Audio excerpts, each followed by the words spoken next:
A town in Siberia has recorded a record high temperature as a heat wave hits the region. Many locals have welcomed the development, but the unusual weather is also bringing serious problems. Beach vibes in Siberia. Verkhoyansk in the Arctic Circle is known for having the world's widest temperature range. Used to some of the coldest winters on the planet, locals welcomed the current heat wave. The temperature is climbing up to 38 degrees Celsius. Every day, our family comes here to swim in the Yana River. Everything is great. It's exactly what we need for summer. We didn't expect this at all. We usually don't have heat until July. But to experts, Siberia's unseasonably high temperatures are cause for concern. Rising heat across the Arctic has led to widespread wildfires in the Sakha Republic, where Verkhoyansk is located. Local authorities say more than 275,000 hectares are burning. The heat wave is also causing permafrost, or permanently frozen soil, to thaw at a faster pace.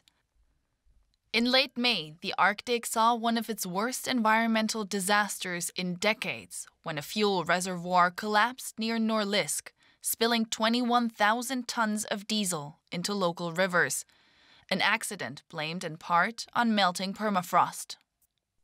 Temperature records are being broken all around the world, but scientists warn the Arctic is warming much faster than anywhere else. For more on this, I'm now joined by Peter Pfleiderer. He's a climate analyst who works at the NGO Climate Analytics here in Berlin. He's specializing in assessing extreme weather indicators on the regional and national scale. Peter, high temperatures in a region that is known for a wide temperature range. I understand 40 degrees is nothing outside of the ordinary in parts of Siberia.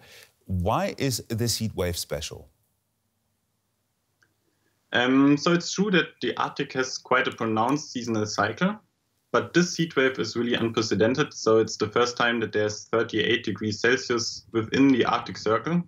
And it's not just a daily record, it has been a persistent event. So the whole month of May had temperatures of 10 degrees warmer than usual in many regions in in northern Asia, and actually since January, there has been a warm anomaly, quite pronounced one for northern Asia.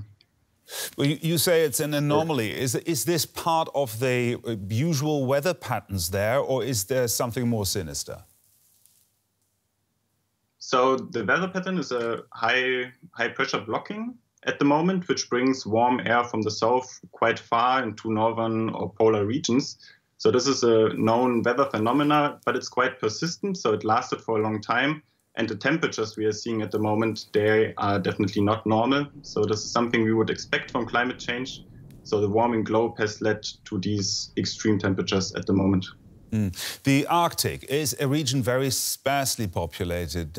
Why should we be worried about a heat wave? What impact does it have on global climate? So it's true that the Arctic is quite remote for a lot of people. But the effects of permafrost thawing or wildfires in this region have a global impact.